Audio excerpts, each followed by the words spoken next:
E já falando então um pouco mais da codificação, né? Como que é então a estrutura? Como que fica isso enquanto eu estou desenvolvendo, né? Vamos entender aqui algumas nomenclaturas, vamos entender alguns artefatos que nós temos enquanto criando um programa em C#. Os principais conceitos de organização no C# são os programas em si, né? Ou podemos até dizer o projeto, né? Quando a gente cria lá uma nova solution e coloca um projeto, isso faz parte dessa estrutura organizacional. Nós vamos ter namespaces dentro do nosso programa. Os namespaces podem ter tipos, que também podem ter membros, e temos os assemblies, que são ali as DLLs. Né? Então, aprofundando um pouco mais aqui, explicando melhor, os programas eles são formados por um ou mais arquivos. Nós temos arquivos de extensão .cs, né, que é C#. Os programas eles declaram tipos que contêm os membros e podem ser organizados em namespace. Exemplos de tipos são classes e interfaces.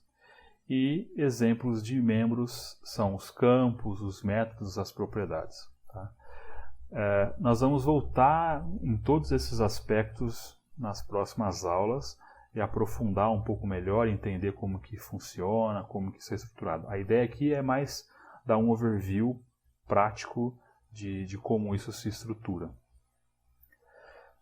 E só retomando, então, quando os programas C# são compilados, eles são fisicamente empacotados em assemblies, que são as DLLs ou os EXEs, dependendo do tipo do projeto que você está atuando. Bom, sem mais enrolação, vamos ver aqui um exemplo prático. Eu tenho aqui um projeto do tipo Console Application, né, que eu criei exatamente como explicado na aula anterior. Fui lá, .NET, New, Console, dei um nome. Tá? E ele está dentro de uma estrutura de pastas que vocês podem verificar isso no meu GitHub. Na sequência já vai aparecer para vocês o link. Tá? Vocês podem entrar, fazer o clone da aplicação, baixar num zip, como for melhor. Tendo instalado o Visual Code, vocês conseguem abrir e ver exatamente o código que eu estou mostrando para vocês aqui. Então é uma aplicação console que ele tem uma classe de program e uma classe de pilha. Tá? De novo, a ideia aqui é ser bem sucinto, bem introdutório, né? E a gente vai, de acordo com o decorrer das próximas aulas, vamos passar por outros aspectos e outras informações. Então, não se preocupe muito com o que é cada coisa. Tá? Então, como eu falei, o programa, aqui no caso, eu estou dividindo ele em duas classes, no caso em dois arquivos, né? Desculpa. Dois arquivos com extensão .cs, que vem então do C#. Eu tenho um arquivo com extensão csproj, então foi o que eu falei, eu tenho um projeto em C#. Tá? Se nós abrirmos esse arquivo de csproj, essa é a estrutura dele, ele é um XML, onde eu tenho ali algumas declarações, onde eu vou falar aqui então do SDK do .NET, qual que é o output que eu espero. Então lembra, por se tratar de um console application, né, eu vou já automaticamente gerar também um arquivo executável, que eu posso ir lá com duplo clique e ele vai executar para mim o que o programa está declarado a se fazer. Eu tenho a versão do framework que eu estou utilizando, no caso já a mais atual, que é a 3.0, no momento de gravação desse vídeo. Tá? É um projeto bem simples.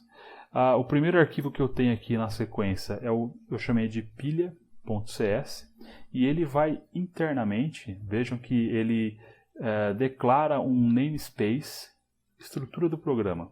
Tá? Estrutura do programa é o nome do meu projeto, então geralmente por padrão, até por uma boa prática, o nome do projeto ele vai ser o prefixo, vamos dizer assim, do namespace de cada uma das classes. Né? E se eu tivesse pastas aqui aninhadas, as pastas também influenciariam no namespace. Né? Eu posso fazer um exemplo na sequência. Então, o namespace que eu estou trabalhando aqui é a estrutura do projeto. qualquer outro arquivo que eu tenha, por exemplo, o próprio program aqui, ele está contido no próprio namespace. Então imagine como se fosse um pacote, né, que eu chamei de estrutura do programa, e ali dentro eu vou ter classes, eu vou ter membros, uma série de coisas dentro desse pacote que eu chamei de estrutura do programa. Então, voltando aqui ao nosso arquivo pilha.cs, aqui dentro do namespace estrutura do programa, eu declarei uma classe que eu chamei de pilha. Né? Pilha aqui no caso é no sentido da estrutura de pilha, de fila. Né? Então, a pilha, o conceito dela é que o último que entra é o primeiro que sai. Né? Como se tivesse uma pilha de pratos, eu vou empilhando, o último prato que entrou na pilha, se eu quiser tirar, ele é o primeiro que sai. Né? É uma estrutura de dado, né? Está me fugindo a palavra. Então, dentro dela, eu tenho aqui um construtor, que é um membro. Então, eu falo o seguinte, toda vez que eu inicializar... Desculpa, não é um construtor, eu tenho um método que vai chamar de empilhar. E toda vez que eu chamar um empilhar, eu vou passar um objeto, um item, né, que seja qualquer objeto. E ele vai, eu tenho aqui uma propriedade que eu chamei de posição, nós já vamos ver o que é essa posição, que é o primeiro, né, o que está no topo, é o primeiro na minha pilha. Então toda vez que eu passar esse objeto, eu vou lá e instancio uma nova posição passando o primeiro e passando o item que eu estou recebendo aqui como um parâmetro desse método empilha. O que é essa posição? Né? Se eu clicar em cima dele e apertar F12, ele desce lá para baixo no meu próprio arquivo pilha.cs, porém veja que eu declarei aqui uma outra classe. Tá? E na verdade eu estou dentro da própria classe pilha. Então esse é um conceito que o C# permite, que nós temos classes aninhadas. Né? De novo, não se preocupe com isso, apenas procure entender os conceitos. Então eu criei uma classe posição, tá? Que ele tem uma referência a um outro objeto posição, que eu chamei de próximo, e tem o item que eu estou recebendo agora. Por que isso, né? Toda vez que eu empilhar algo, eu vou falar para ele assim, ó, o próximo que está, né, depois de você é o cara que era o primeiro antes de você entrar na pilha. Né? Então, por exemplo, se eu não tinha nada, o primeiro era nada. Empilhei um objeto com o valor ABC. O ABC passa a ser o meu primeiro, que é o que acontece aqui. Certo? Então eu chamei o método de empilhar, ele vai criar uma nova posição e vai falar, o primeiro é o item que eu estou passando. E quem que é o próximo dele, né? Se a gente voltar aqui, F12, o próximo dele, ele passou como sendo o primeiro que era nada. Quando eu empilhar um segundo item, que seria, por exemplo, o DEF, né? Estou falando de uma string, uma cadeia de caracteres, ele vai receber aqui o próximo como sendo o ABC e o item o DEF. Tá? Nós vamos executar esse programa aqui, vamos depurar o código, acho que vai fazer um pouco mais de sentido para quem talvez nunca viu C# ou não acompanhou algo voltado à orientação a objetos. Tá bom? Só para a gente concluir a explicação, antes da gente depurar, eu tenho um outro método que é o desempilha. Então, o empilha ele insere um item na minha pilha e o desempilha, consequentemente, ele tira. Então, se eu desempilhar e ele vai ver que não tem mais itens na minha pilha, né? Ou seja, o primeiro está nulo, né? Ele vai disparar ou vai lançar uma exception. Tá? E o conceito de exception é o seguinte, qualquer falha que acontecer dentro da execução do meu programa, ele vai disparar um erro. né? Ele vai parar, interromper a execução do programa e vai falar, ó, aqui nesse ponto está acontecendo este problema. E no caso aqui é uma exceção, podemos dizer, tratada, né? Eu como desenvolvedor, enquanto codificando o meu programa, eu estou tratando e codificando. Eu quero que, se o primeiro não existir, eu vou disparar uma exceção. Tá? Então nós já vamos também, no momento de depuração, podemos validar isso daqui, para vocês entenderem como que isso funciona. E, beleza, se o primeiro, ou seja, se existir um item na pilha, ele vai considerar que aquele primeiro é o resultado que ele quer desempilhar, e ele vai falar o seguinte, ó, beleza, então já que eu estou tirando esse primeiro, eu pego o próximo dele, que era o de baixo, e esse de baixo passa a ser o topo, né, da minha pilha, passa a ser o primeiro.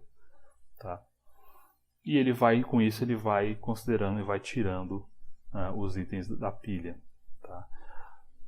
Beleza, aqui é só a declaração da minha classe, então eu queria mostrar o principal ponto, né, dessa explicação é, eu tenho um namespace onde eu declarei uma classe, dentro dessa classe eu tenho uma propriedade, eu tenho alguns métodos, né, que são membros aí, da minha classe. Tá? Eu tenho uma subclasse, uma classe alinhada dentro da minha classe de pilha, tá? Que também tem suas propriedades e assim por diante. E ainda dentro do próprio namespace, mas já num outro arquivo, eu tenho a minha program.cs, que vai ter o meu método main, a minha classe de entrada, né, no momento de execução, onde eu vou manipular um objeto do meu tipo pilha. Então eu instancio uma propriedade S aqui, que poderia se chamar qualquer coisa, poderia se chamar Joãozinho, Zequinha, né, ou pilha que seja, né, pilha é um bom nome, mas eu tenho o S que eu vou instanciar como uma nova pilha. Eu vou lá falar, empilho o número 1, empilho o número 10 e empilho o número 100. E aí, por uma questão aqui de retornar, né, o que eu acabei de desempilhar, eu vou desempilhando esses caras até eu tirar todos, né? Ele só não vai dar aquela exceção aqui porque eu empilhei 3 e desempilhei 3. Né? Vamos fazer agora uma verificação que é o seguinte. Seja você utilizando o Visual Code ou utilizando o Visual Studio, nós temos um conceito muito importante aqui que é o breakpoint.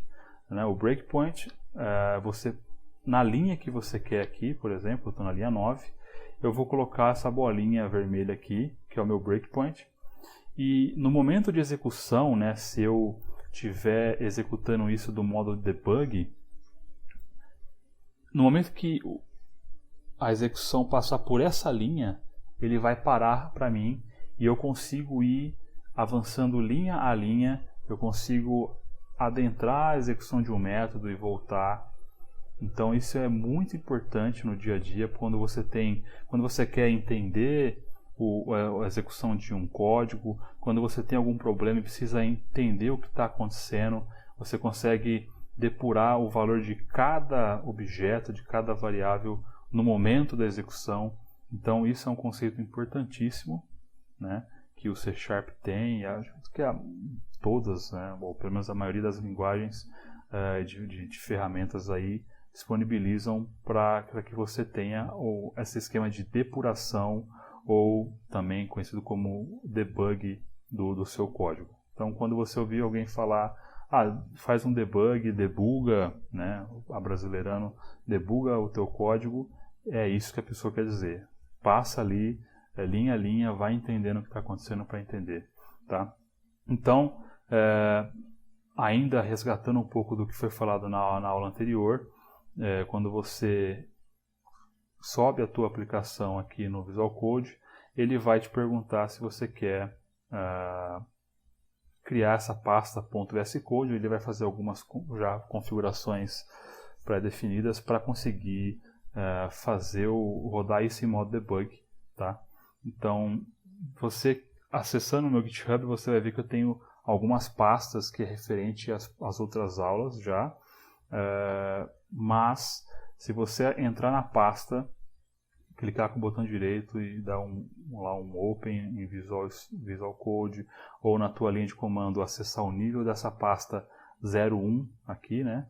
01, estrutura do programa, você vai criar essa pasta VS Code aqui dentro e você consegue fazer a execução em modo debug.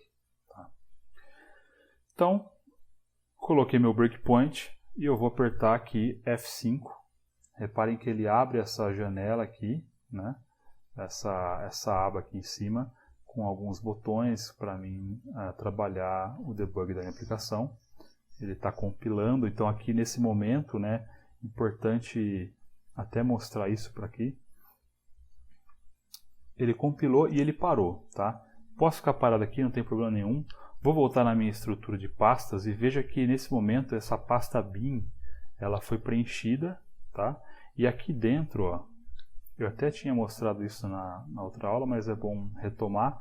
Ele cria um arquivo .dll, ele cria o arquivo .exe. Então, esses arquivos, eles estão com o meu código já compilado, né, já transformado numa linguagem intermediária.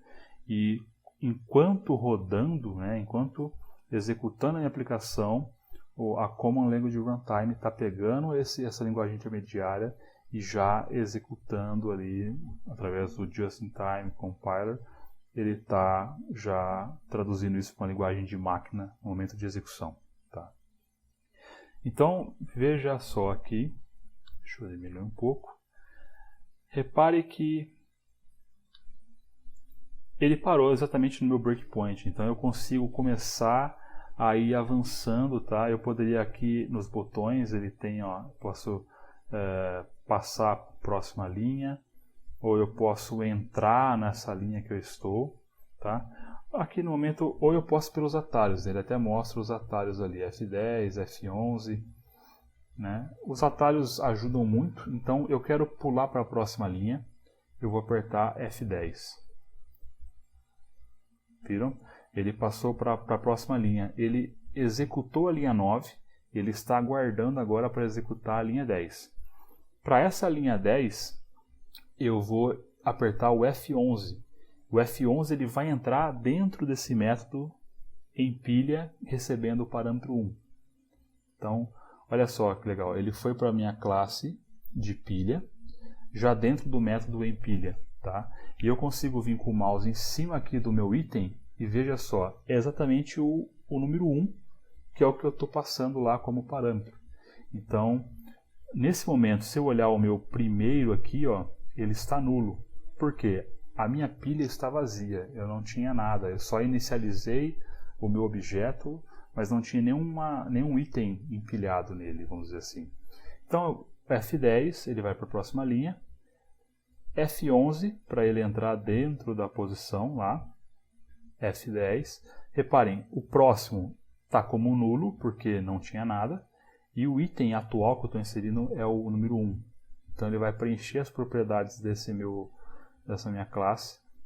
Né? Se eu agora vindo aqui, ó, o próximo está nulo, e o item é o 1. F10, F10. Então agora a minha propriedade primeiro, olha só que interessante, se eu paro o mouse em cima, ele já me diz lá que é um objeto do tipo pilha.posição, porque é uma classe aninhada, né? E o item que é do tipo object é o número 1 e o próximo está nulo. Quer dizer, não tem nada para baixo desse cara na minha pilha, esse cara é o primeiro. F10, vou para F10 para ir para a próxima linha, F11. Passando agora o item número 10. Então está aqui ó, o número 10 como parâmetro.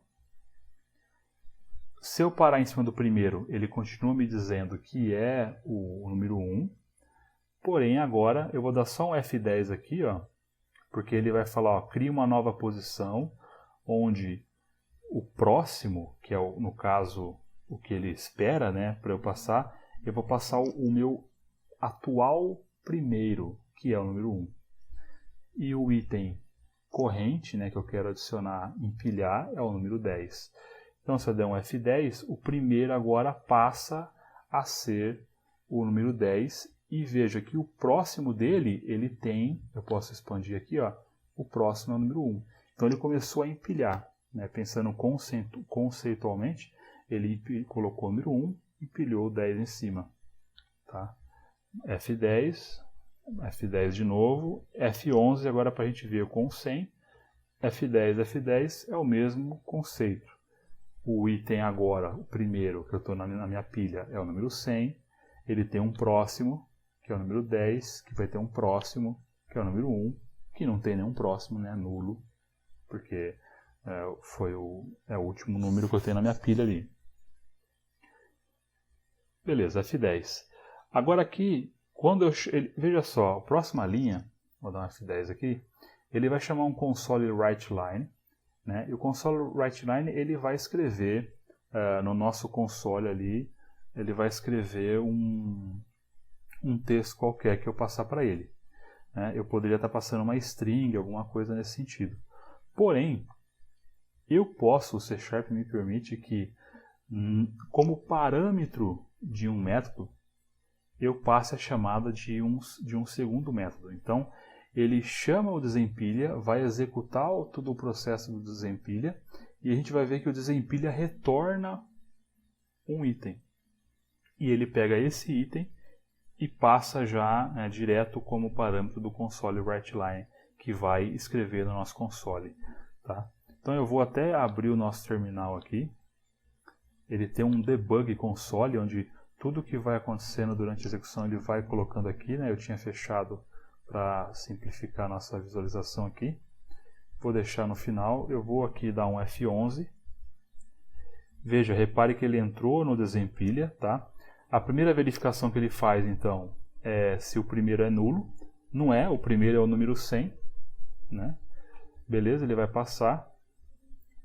E ele fala o seguinte, ó, o resultado que eu vou retornar é o item que eu tenho primeiro, né? O item primeiro que é o número 100. Beleza.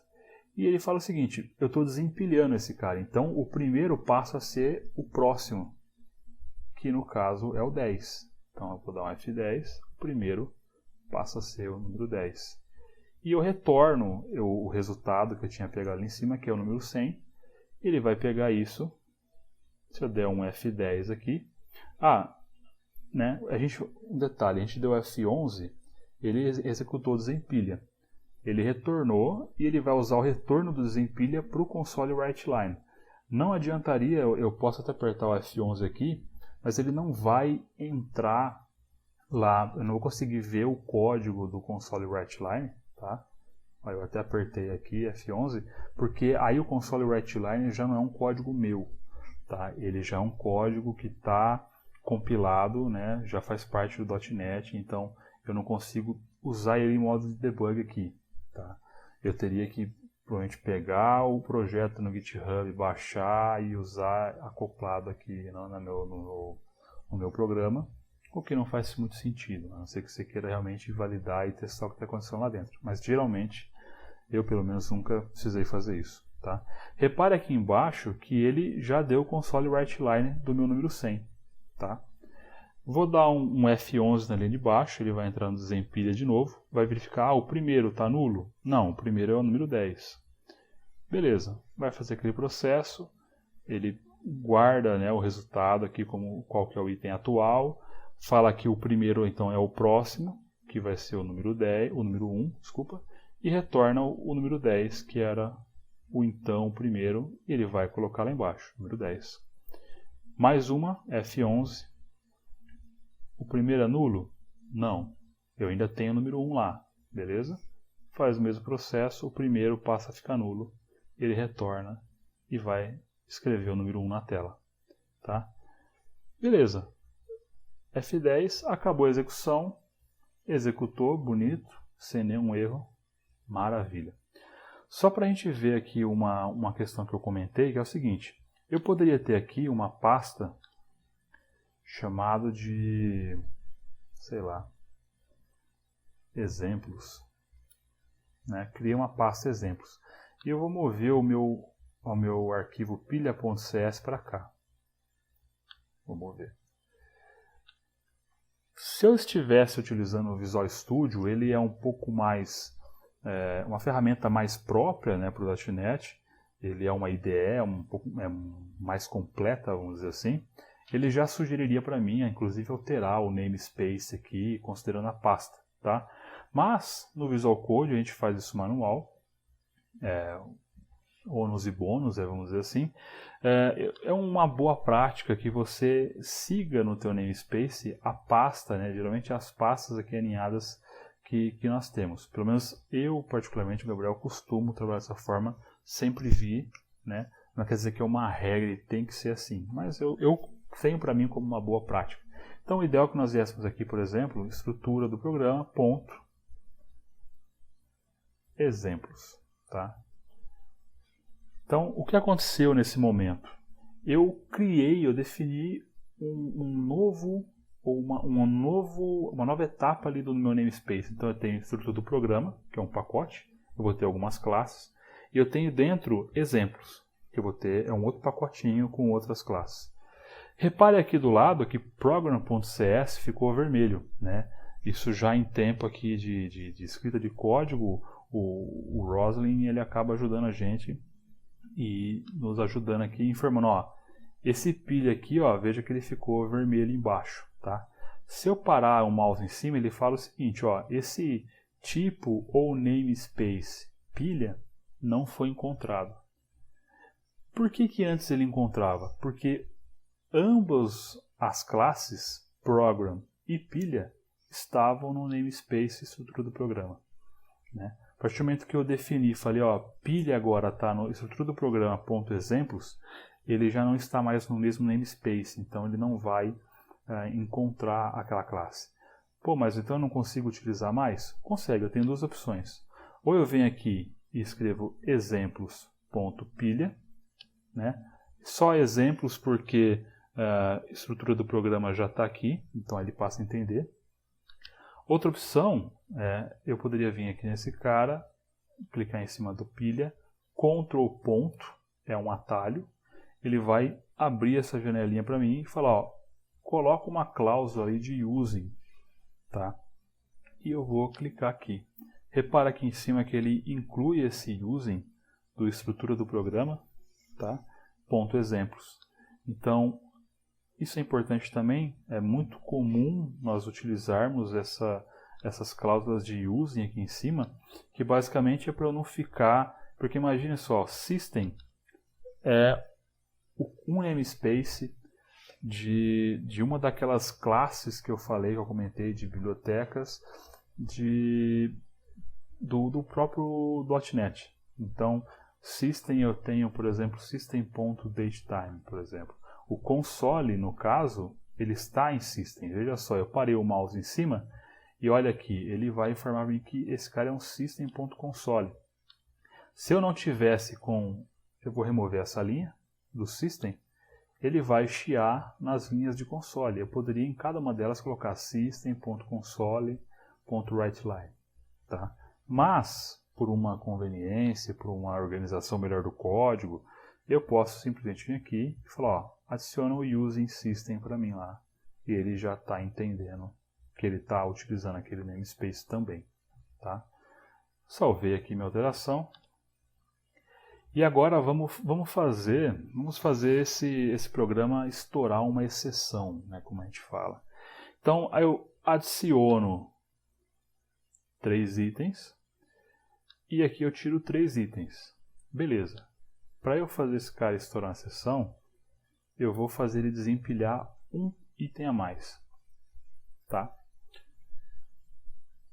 E para facilitar, como a gente já debugou e já viu o funcionamento, eu vou tirar o meu breakpoint daqui, então ele vai passar direto por essa linha, e eu vou pôr um breakpoint na minha última linha. Então, até o momento que a gente viu funcionando alguns minutos atrás, a gente já sabe que está funcionando, eu só quero ver nesse momento da exceção o que acontece, tá?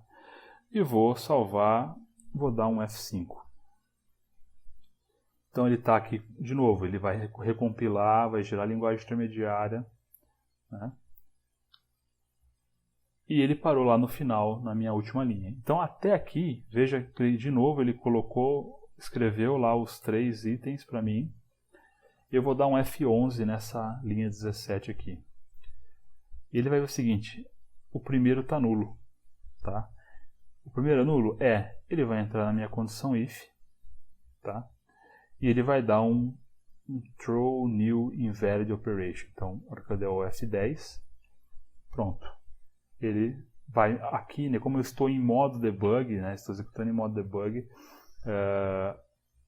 ele vai já mostrar para mim aqui qual é a exceção que ocorreu. E veja que legal, ele fala para mim qual que é a mensagem, então ele fala uma exceção não tratada, vamos dizer assim, porque eu poderia ter isso dentro de um try-catch, etc., que a gente vai ver um pouco mais na frente no curso. Então ocorreu uma exceção desse tipo, invalid operation, tudo mais. Eu poderia ter passado uma mensagem aqui, tá? E ele iria colocar a mensagem, a gente já vê isso já funcionando. O interessante é essa parte aqui, ó, da exceção, que é o que nós chamamos de stack trace, né? Então ele te dá detalhes de todos os passos que aconteceram até o momento que a exceção foi estourada, vamos dizer, foi lançada, né? Começando de baixo para cima. Então ele fala, o primeiro ponto que ele passou foi lá no meu program.main, tá vendo? Na linha 17, ele chegou na linha 17 e ele foi para o próximo passo.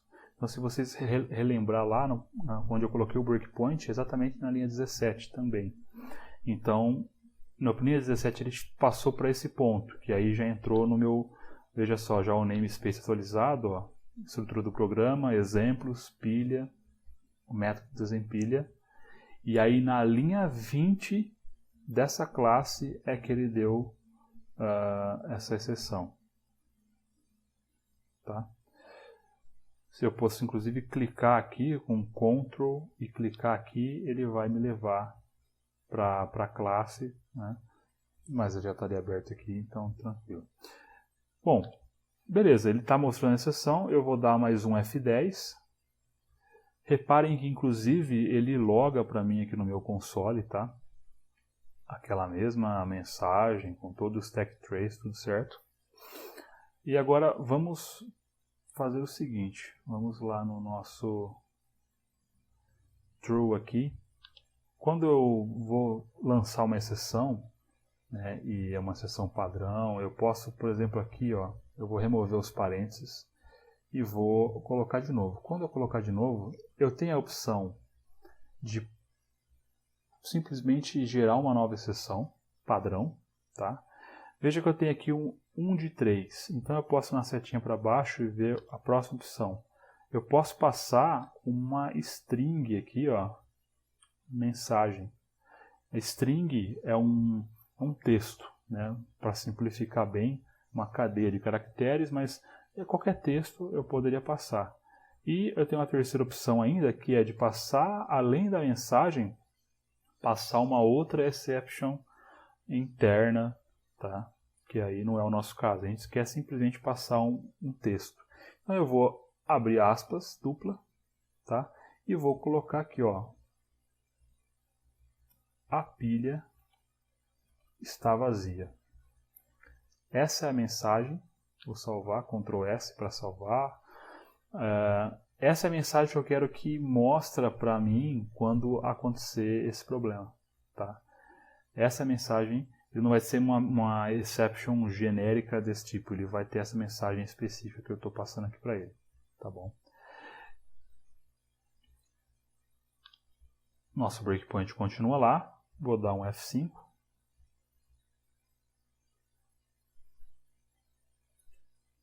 F11, F10, F10, F10. Olha que legal, ele fala que a exceção ainda daquele tipo ocorreu e ele já vai mostrar para mim aqui qual que é a mensagem. Então a pilha está vazia. Então eu consigo, né, não só lançar uma exceção para falar que ó, deu algum problema, né, como eu consigo informar, colocar uma mensagem mais amigável e assim por diante. Tá? No dia a dia, de fato, de sistemas, vamos dizer assim, no desenvolvimento de um sistema mais para um cliente corporativo e assim por diante, nós temos tratamento de exceções, mas dificilmente a gente quer que uma exceção chegue ao usuário final. Então nós temos outros meios de tratar, porém nós sempre vamos ter que lidar com exceptions. Nós sempre vamos ter que gravar isso num banco, num log, alguma coisa nesse sentido. Tá? Então é um conceito muito importante de conhecer exception e saber o que dá para se fazer com ela. Tá bom? Ok, vou dar um F5, porque o F5, né, se eu tivesse mais execuções para baixo, eu teria que ir dando F10, linha a linha. O F5 simplesmente fala assim, ó, só vai embora, né, e ele só vai parar se caso tiver um outro breakpoint em algum outro lugar do código que ele ainda vai passar a execução. Beleza? Uma outra forma de nós visualizarmos isso seria eu abrir um console, uma command line aqui, porém eu vou usar o próprio terminal, né, do meu Visual Code. Tem algum lugar que eu conseguiria limpar? Beleza.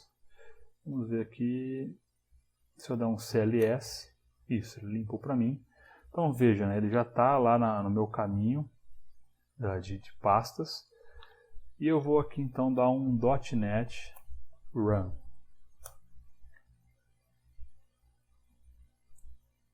Olha lá, ele então ele não faz todo aquele processo de debug, né, de eu entrar linha a linha, por mais que eu esteja com o breakpoint aqui, tá? Então isso é importante.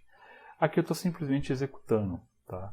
Então ele vai colocar os números, ele empilhou o 1, o 10 e o 100, e ele foi chamando os console write line, desempilhando o 100, o 10 e o 1, e quando ele chegou nessa última execução, ele vai colocar a exception que deu para mim, tá? Informando inclusive a mensagem que nós colocamos lá de a pilha está vazia, certo?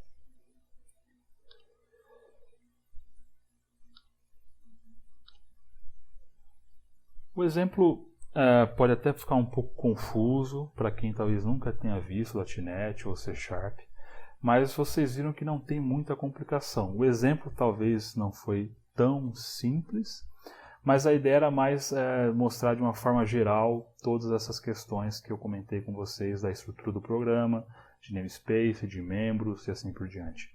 Nas próximas aulas nós vamos aprofundar um pouco mais em cada um desses conceitos, vamos ter outros exemplos práticos, tá?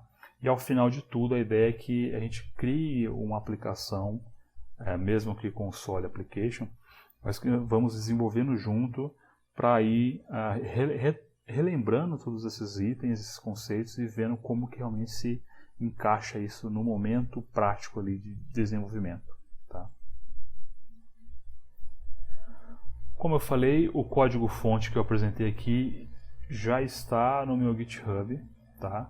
Tá aqui o link, então github.com/gabrielf_c#-examples. Você vai ver uma estrutura lá de pastas. Eu vou até mostrar aqui.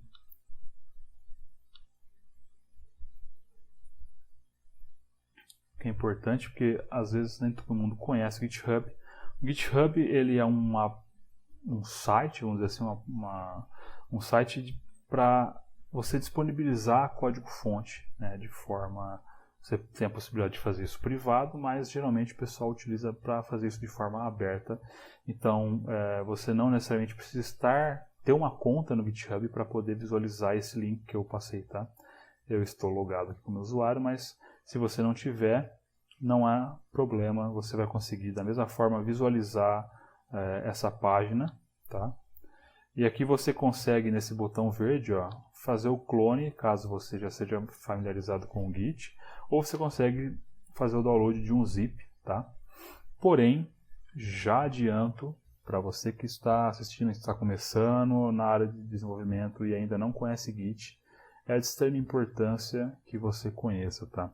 O Git, ele é uma ferramenta para gerenciar versão de código, então você vai desenvolvendo e você consegue ir salvando as versões, você vai subindo isso para um servidor, né? Você poderia ter isso na tua própria máquina, na tua empresa.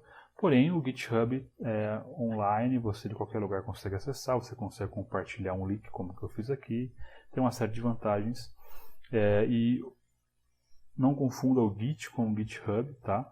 O Git é, vamos dizer assim, a ferramenta que permite fazer, na verdade, né? O GitHub é uma empresa que criou esse site, que hoje faz parte também do universo Microsoft. A Microsoft ela adquiriu o GitHub não fazem muitos meses para trás. E você tem, através do uso do Git, você consegue criar repositórios, você consegue gerenciar todos esses repositórios, clonar projetos, subir projetos para o GitHub e tudo mais. Tá? O sistema mesmo de gestão, de controle é o Git. Tá? E por curiosidade, o criador do Git é o Linus Torvalds, lá, que é o cara que criou o Linux. Tá? Curiosidades à parte. Então, aprenda Git, crie uma conta no GitHub, é importante. No próprio site da Digital Innovation One tem curso já de Git, né? Eu estive dando uma olhada lá. Então aproveita esse conteúdo gratuito, né? E você vai utilizar Git com certeza se você iniciar nesse mundo de desenvolvimento de software. Hoje em dia não tem como fugir. Tá? Existem outros sistemas de gestão, outras ferramentas de gestão de controle de versão de código, porém o Git hoje eu diria que é a mais robusta e a mais difundida. Tá?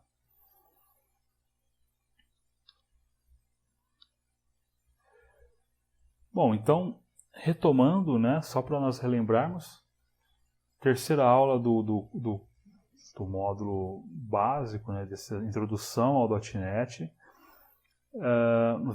Relembramos o que é o C#, que é a linguagem, né, de quando foi criado e tudo mais. Relembramos e, na verdade, aprofundamos no funcionamento desde a escrita do código até a execução lá já em linguagem de máquina. E entendemos mais ou menos já o que engloba quando a gente fala de um programa ali desenvolvido em C#, qual é a estrutura de programa, quais são as nomenclaturas de algumas coisas e assim por diante, como que funciona. Passamos também brevemente pela questão de exceptions, de depuração ou debug de código. Então, começamos já a aprofundar, a adentrar um pouco mais na questão do desenvolvimento. As próximas 2 aulas nós vamos aprofundar mais, vamos pegar um pouco mais, talvez diria até um pouco mais detalhado, porém ainda que de forma não tão aprofundada, mas em conceitos que fazem parte aí do C#. E depois ao final, já no final do módulo, a ideia é que nós tenhamos aí o desenvolvimento, né, em real time aqui, né, entre aspas, na gravação do vídeo, de criando uma aplicação realmente, codificando e utilizando boa parte dos conceitos apresentados durante todo o curso. Deixo novamente aqui o link para o meu About Me adicione no LinkedIn, acompanhe os artigos que eu escrevo lá no Medium, tá? O meu GitHub tem algumas coisas aí, vocês podem à vontade baixem, clonem, deem uma olhada. Tendo dúvidas sobre o conteúdo dessa aula, me envie assim que possível. Eu vou auxiliando-os e vou ajudando aí conforme tiver também na minha capacidade. Espero que eu tenha contribuído e feito me entender, né? Sei que para quem está começando às vezes é um pouco complexo, mas a vantagem é que essa aula gravada você consegue assistir ela quantas vezes forem necessárias. Então volte, assiste, replica, né? Baixa o código fonte lá que eu disponibilizei, procure entender, procura fazer modificações. Mas eu vou mexer, vai estragar o código, não tem problema.